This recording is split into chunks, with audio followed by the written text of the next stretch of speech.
So how did you get into the actual coding side? I mean, did you do like university, or was it just pure from multimedia into the industry? Well, no, it was, yeah. So when I went to uni, I did multimedia and there was like coding aspects in it. Actually, funnily enough, I distinctly remember doing a web course and saying, I will never be a web developer. That did not end the way I expected. But while I was doing multimedia, I also did a Bachelor of Science in Information Systems, which was kind of like databases and a bit of computer science and stuff. So that's how I kind of learned other coding, I guess, aside from web stuff. But I actually didn't get into development right after uni. I became an online comms manager for a PR agency, so for public relations. So I did a lot of like online communications. So it was like really early social media, but like I managed a lot of digital projects for them. And then I became a digital project manager for an advertising agency. And it was about, so I kind of managed digital stuff online for about 7 years before I became a front end developer full time.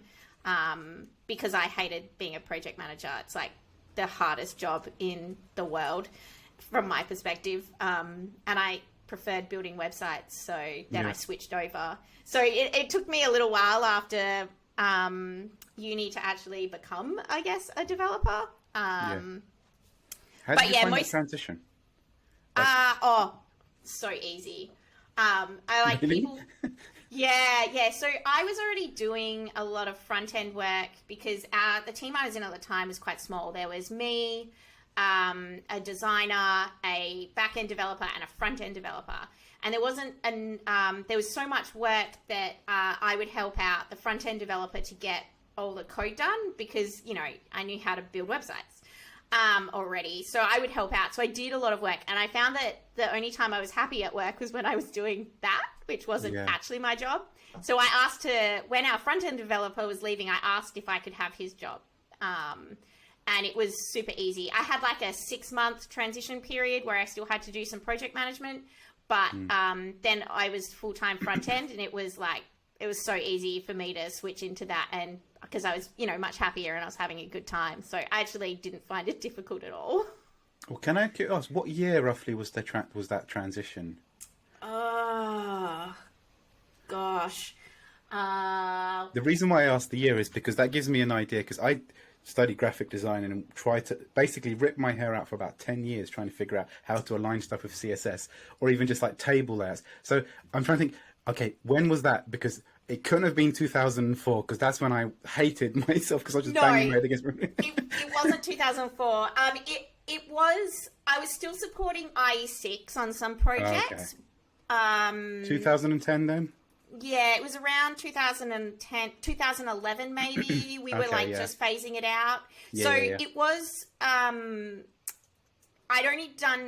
been doing table layouts in like side projects, but I think from a work perspective, we started to move away from them. So like you still didn't have custom fonts unless you use something like Cipher or Kufon. The embedding technique. Yeah, the embedding techniques. You couldn't use PNGs in some things because there was still older browser support, but it quickly, like, I don't know how many people realize how quickly it shifted from all of that stuff and how fast the web in that respect has developed. Like, it must be 5, maybe like 8 or 10 years or something. Like that's pretty quick, I think. For that stuff to I guess come into existence and disappear. Just for those who are actually on the YouTube channel, you've got a dog on your head. Yes. So could you explain the dog on your head? I just wanted a weird transition.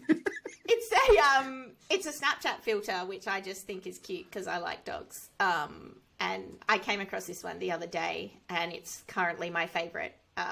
There's no like great explanation other than I think it's cute. I was trying out the Snapchat because basically the Snapchat filter, which you in whatever software you're using, that becomes the camera that you choose, right? That's right. Yeah. I tried using. I end up always picking like Mortal Kombat character type things, so my Oh, eyes yeah, would be yeah. on fire. But then you're trying to have a serious meeting with a manager, and it's like, yeah, I'm not really happy with that, and you got fire coming out of your eyes. So moving, okay, so that was a segue, an ad segue. It was great.